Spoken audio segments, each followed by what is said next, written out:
आज हम पढ़ेंगे कौन सा चैप्टर? मंत्र चैप्टर। मंत्र जो है लिखने वाले मुंशी प्रेमचंद जी हैं, और मंत्र को पढ़ लेने के बाद हमारे जीवन में जो जैसा करता है वैसा भरता है, और ऐसा ख्याल हमारे मन में नहीं आएगा। स्टार्ट करते हैं मंत्र चैप्टर। संध्या का समय था। डॉक्टर चड्ढा गोल्फ खेलने के लिए तैयार हो रहे थे। मोटर द्वार के सामने खड़ी थी कि दो कहार एक टोली लिए आते दिखाई दिए। डोली के पीछे का एक बूढ़ा लाठी टेकता चला आ रहा था और डोली द्वार के सामने आकर के रुक गई। डॉक्टर साहब ने दूर से ही गरज कर पूछा, कौन हो, क्या चाहते हो? बूढ़ा ने हाथ जोड़कर कहा, हुजूर बड़ा गरीब आदमी हूं, मेरा लड़का कई दिनों से आंख खुला नहीं है। तो इसमें क्या कहा गया है कि मेरा लड़का क्या है? बीमार है। तो इस बीमार लड़के का इलाज करने के लिए मैं आपके पास आया। डॉक्टर का जवाब क्या होता है? डॉक्टर साहब ने सिगरेट जलाकर कहा। डॉक्टर है फिर भी सिगरेट पी रहा है, नेगेटिव पक्ष देखने को मिल रहा है। डॉक्टर साहब ने सिगरेट जलाकर कहा, कल सवेरे आना, हम इस वक्त मरीजों को नहीं देखते। बूढ़े ने घुटने टेककर जमीन पर सिर रख दिया और बोला कि दुहाई है सरकार की, लड़का मर जाएगा हुजूर, इसने 4 दिन से आंख नहीं खोली है। बार बार कह रहा है कि मेरे लड़के को देखो।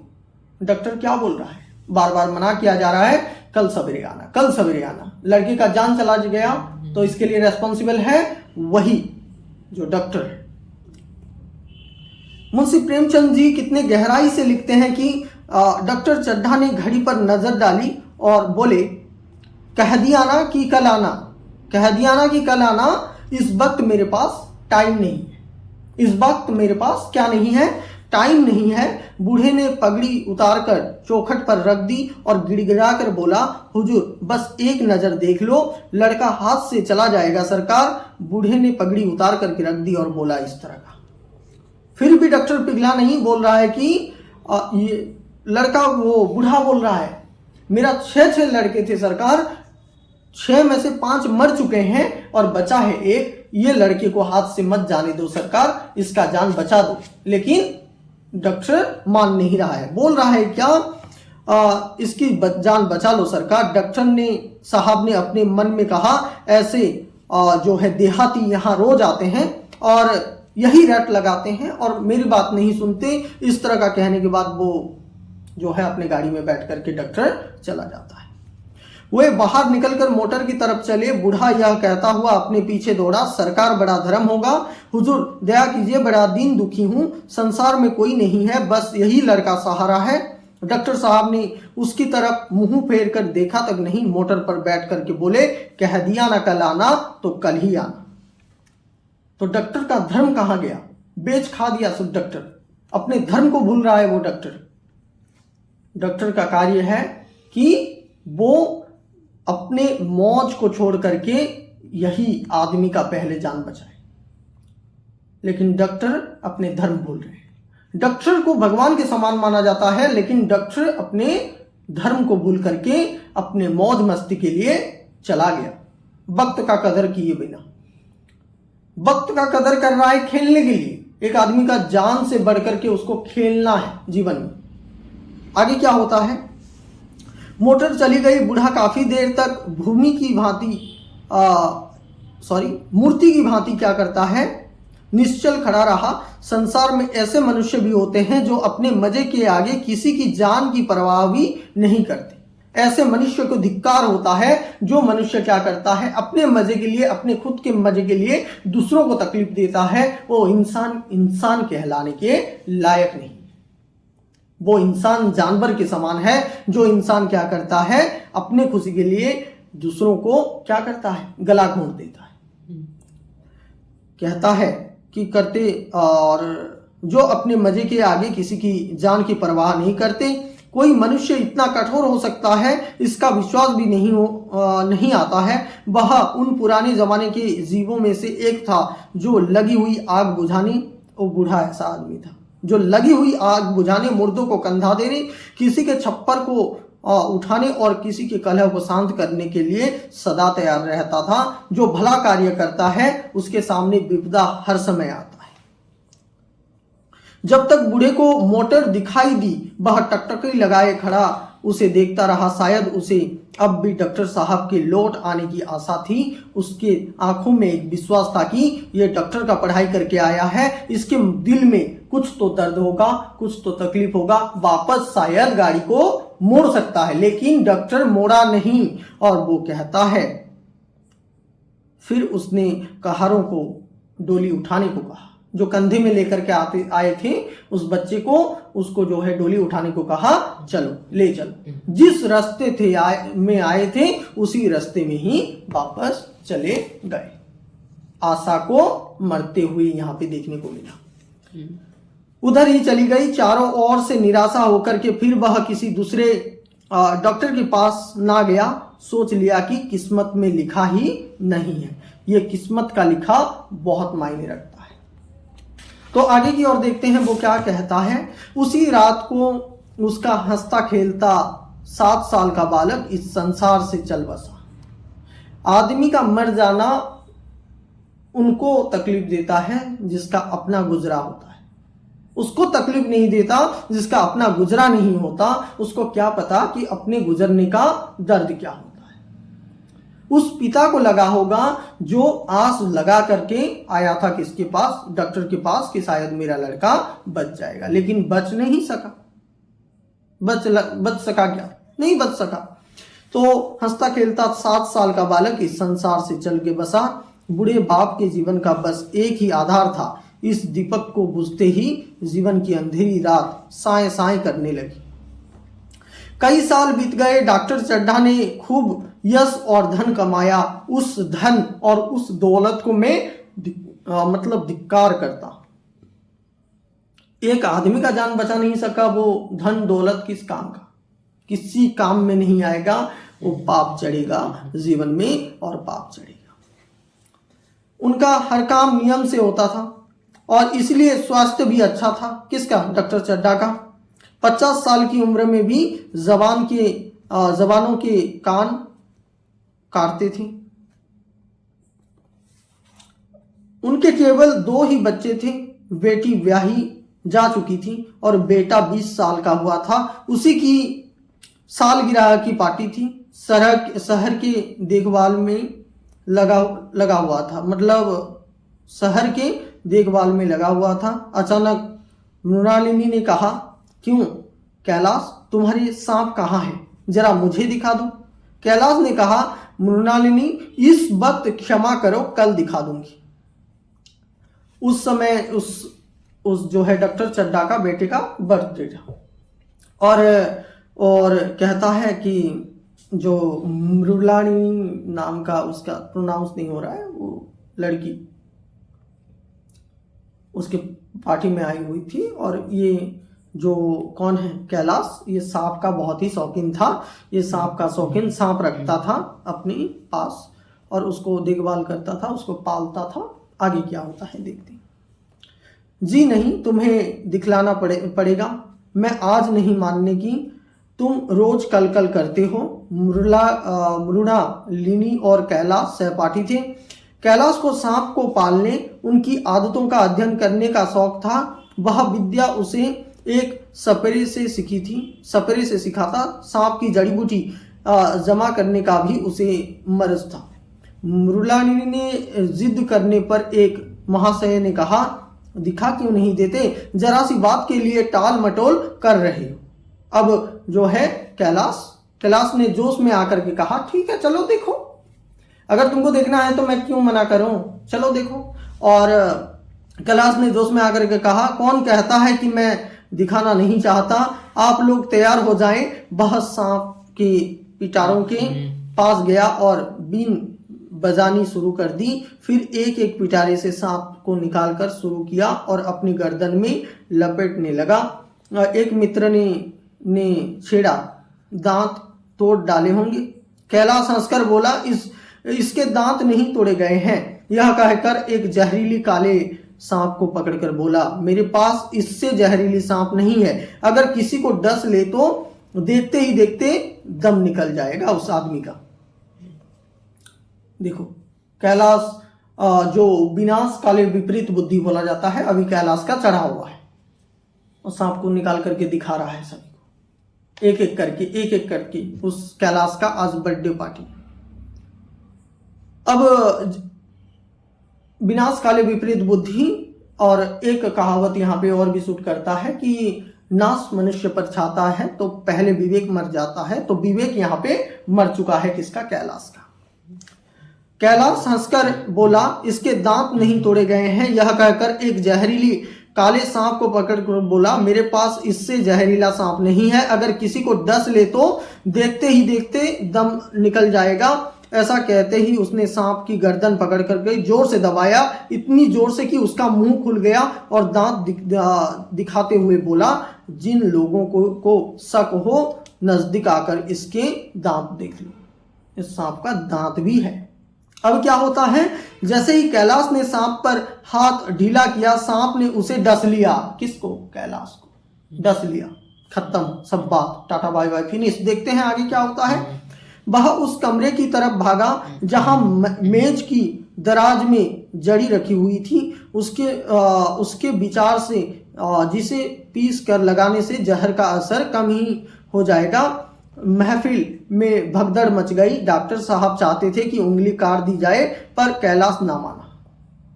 कैलाश को अपना जड़ी बूटी का भी शौक था, लेकिन डॉक्टर साहब कह रहे हैं कि उंगली काट दो, वहां से खून निकल जाएगा तो वो जहर निकल जाएगा, लेकिन कैलाश मान नहीं रहा है।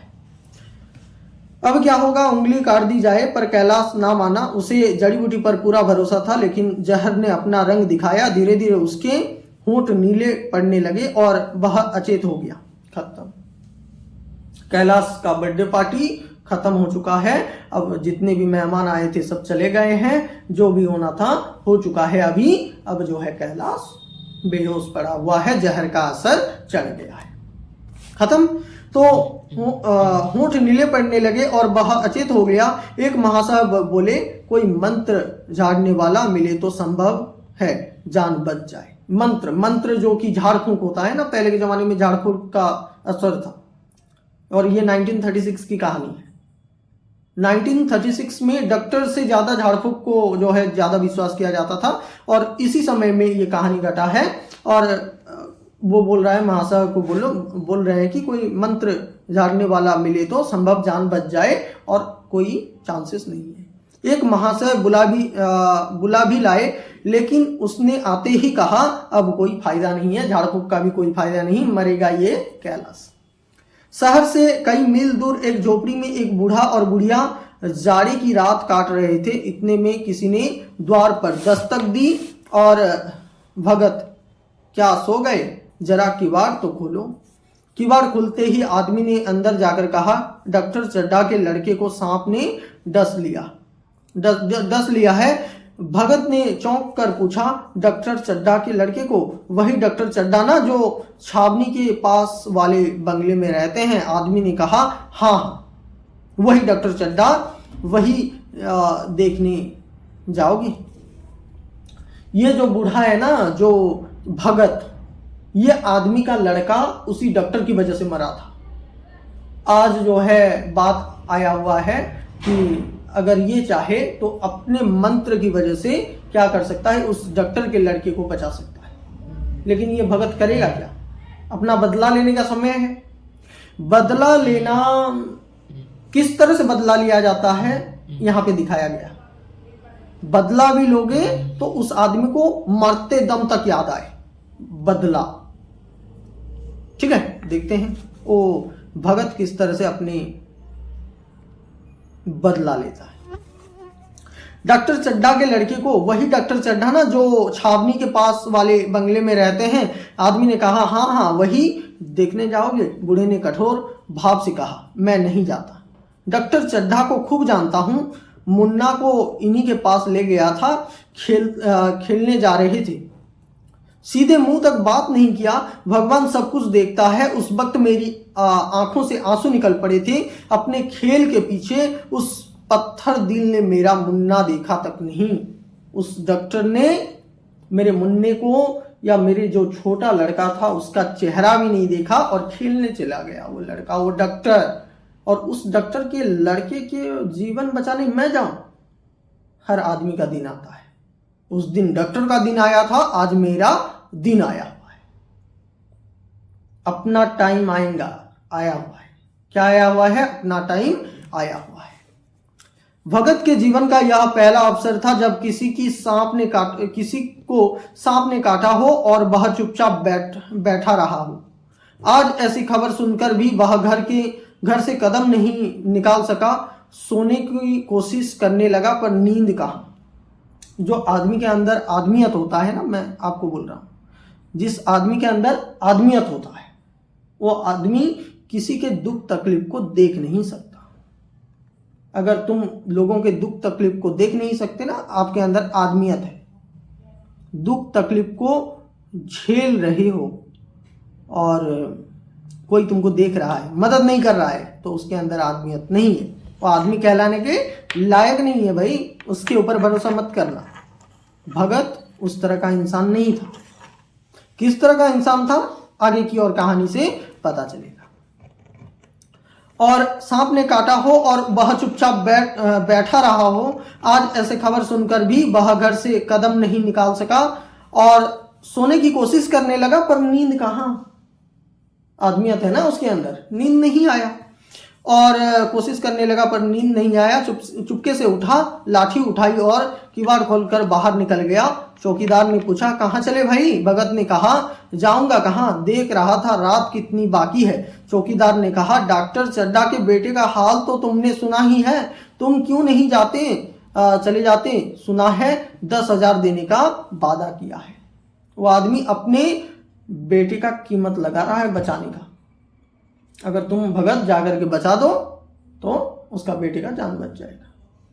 भगत के पास पैसा नहीं था, इसी वजह से अपने बेटे को मरते हुए उसने देखा। लेकिन इसके पास तो पैसा है ना, कैसे अपने बेटे को मरते हुए देखेगा?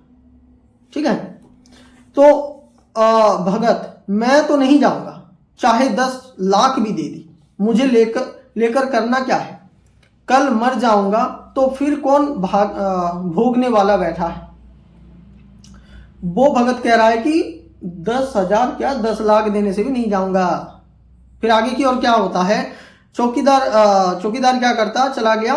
भगत लाठी ठक ठक करता हुआ आगे को बढ़ने लगा। दिमाग कहता था कि मत जाओ, पर अंदर की आवाज आगे ठेलती थी, आगे चल। भगत कहता है, भगत की अंदर की बात अलग निकलती है, बाहर की बात अलग निकलती है, और भगत क्या करता है, आगे की ओर चलता है। इतने में 2 आदमी आते हुए दिखाई दिए। दोनों बात करते चले आ रहे थे कि चड्ढा बाबू का घर उजड़ गया, बेचारे का एक ही बेटा था। भगत के कानों में आवाज पड़ते ही उसकी आवाज तेज हो गई और सामने डॉक्टर साहब का बंगला नजर आया और बंगला खामोशी में डूबा हुआ था। बुढ़ा सोचने लगा, कहीं मुझे आने में देर तो नहीं हो गई। 2 बज चुके थे, लोग सुबह का इंतजार कर रहे थे। देखो, जिसके मन में पाप वासना का घर नहीं होता वो सभी लोगों के बारे में सोचता है। अगर जिसके मन में पाप वासना का घर होगा तो वो किसी के बारे में भी नहीं सोचेगा। शायद भगत के मन में वो चीज नहीं था। अगर भगत के मन में वही चीज होता तो शायद वो आज नहीं जाता उसको बचाने के लिए। भगत के मन में वैसा नहीं था। वो कहने लगा कि चौकीदार चला गया और भगत लाठी उठा करके ठक ठक करके कहाँ तक पहुंच गया है? किसके घर में? डॉक्टर साहब के घर में। और शायद उसको आने में देर तो नहीं हो गई, सुबह का इंतजार कर रहे थे वहां के लोग। आगे क्या होता है? सहसा भगत ने द्वार पर पहुंचकर आवाज दी। डॉक्टर साहब समझे कोई मरीज होगा, कोई और दिन होता तो दुष्कार देते, पर आज नम्रता से बोले, क्या है भाई? अब जो है डॉक्टर का भी दिमाग खिलने लगा है। डॉक्टर भी सोच रहा है कि आज के दिन तो मैं गुस्सा नहीं कर सकता क्योंकि मेरे बेटे का जान जाने वाला है। अगर आज के दिन भी मैं गुस्सा करूंगा तो क्या होगा? सब ठप, मेरा इंसानियत गया सब। आज हमारे ऊपर बड़ी मुसीबत आई है, शायद 1 महीने तक किसी मरीज को ना देख सकूंगा।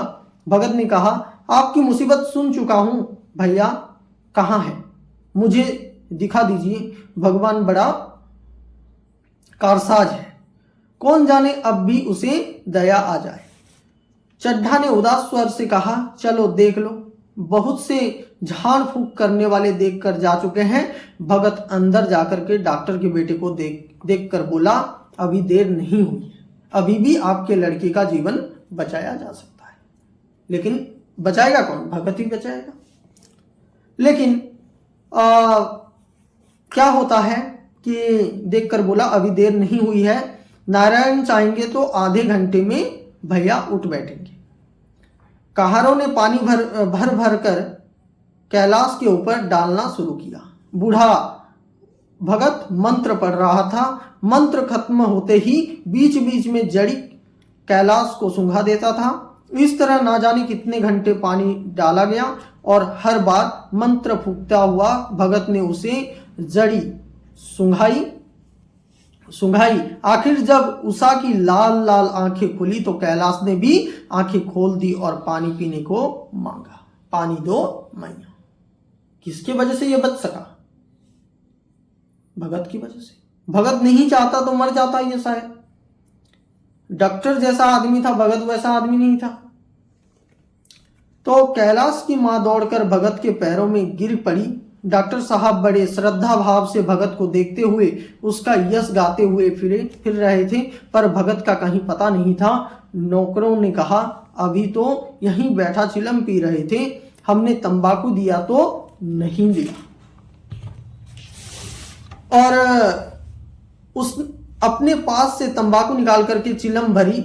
यहां तो भगत की चारों ओर तलाश होने लगी और वहां भगत लंबे लंबे डग भरता हुआ बुढ़िया के उठने से पहले घर पहुंचना चाहता था कि शायद बुढ़िया को पता ना चले मेरे बेटे को जिसने मारा है उसके बेटे को मैंने बचाया है। यही बात अपने पत्नी को भी पता ना होने दिया किसका? भगत। अब जब मेहमान चले गए तो डॉक्टर ने नारायणी से कहा, बुढ़ा ना जाने कहाँ चला गया, एक चिलम तंबाकू भी ना लिया। नारायणी बोली, मैंने सोचा था कि इसे कोई बड़ी रकम दूंगी, लेकिन वो आदमी होने से तो रकम दोगे। वो तो भगत चला गया। अब क्या हुआ? चड्ढा ने कहा, रात को मैंने उसे नहीं पहचाना, पर दिन निकलते ही मैंने उसे पहचान गया था। एक बार यह मरीज को लेकर के आया था। मैं खेलने जा रहा था और मैंने मरीज को देखने से इनकार कर दिया था। आज शर्म आ रही है। उसे खोजकर उसके पैरों पर गिरकर अपने अपराध के लिए क्षमा मांगूंगा। डॉक्टर कह रहा है। लेकिन जब आदमी को ज्ञान आता है ना, तब उसके पास कुछ भी नहीं होता। आदमी को ज्ञान जब आता है उसके पास कुछ भी नहीं होता। इसलिए बोला जाता है कि सही समय पे सही कर्म करना चाहिए मनुष्य। तो आज शर्म आ रही है। उसे खोजकर उसे पैरों पर गिरकर अपने अपराध के लिए क्षमा मांगूंगा। वह कुछ लेगा नहीं, यह मैं जानता हूं, क्योंकि भगत ईमानदार इंसान था। डॉक्टर के जैसे बेईमान इंसान नहीं था। जो ईमानदार इंसान होते हैं ना, बिना जो है अपने फायदे देखे लोगों का मदद करते हैं। यह चीज जो है मंत्र चैप्टर मुंशी प्रेमचंद जी बार बार, उनका कलम बार बार चिक करके कहता है, लेकिन हम समझ नहीं पाते। मुंशी प्रेमचंद जी को पढ़ना नहीं चाहते हम। जब पढ़ते हैं, अंदर उतरते हैं, उनकी लेखनी जो कला, उनके हस्त में जो लेखनी चला है ना, वो एकदम से साहित्य का पढ़ने वाले के दिमाग में छाप छोड़ जाता है। वह कुछ लेगा नहीं, मैं जानता हूं। उसका जन्म यश की वर्षा करने के लिए हुआ है। उसकी सज्जनता ने मुझे ऐसा आदर्श दिया है जो अब से जीवन भर मेरे सामने रहेगा। और वही बूढ़ा व्यक्ति भगत डॉक्टर को बिना कुछ किए सबक सिखा के चला गया। इसको कहते हैं बदला लेना। आदमी जान भी पाया कि मेरा गलती कहां था। तो जो तोके कांटा चुभे तो ही बोए तू फूल। यहां पे कहा गया, जो तोके कांटा चुभे तो ही बोए तू फूल। इसका अर्थ वही होता है कि तुम्हारे लिए कोई अगर कांटा बो रहा है, उसके लिए तुम फूल की वर्षा कर। भगवान है ना, भगवान देखेगा, उसका कर्म का फल हिसाब लगाएगा। अर्थात किसी को अनुचित कार्य करते हुए देखकर उस मार्ग पर चलने की उपेक्षा अपनी सद्व्यवहार से उसे भी सतमार्ग पर चलने की शिक्षा दीजिए। इसका अर्थ यही होता है, अलग आदमी अगर बुरा कर्म कर रहा है तो वही बुरा कर्म आप कभी नहीं दोहराएंगे और अपने अच्छे कर्म को उसको सिखाएंगे, यही अच्छा है भाई, ये बुरा है, इसको पहचानने के लिए कहें। मंत्र चैप्टर हमें बहुत कुछ सिखाता है हमारे जीवन में, लेकिन हम सीखने के लिए तैयार नहीं है।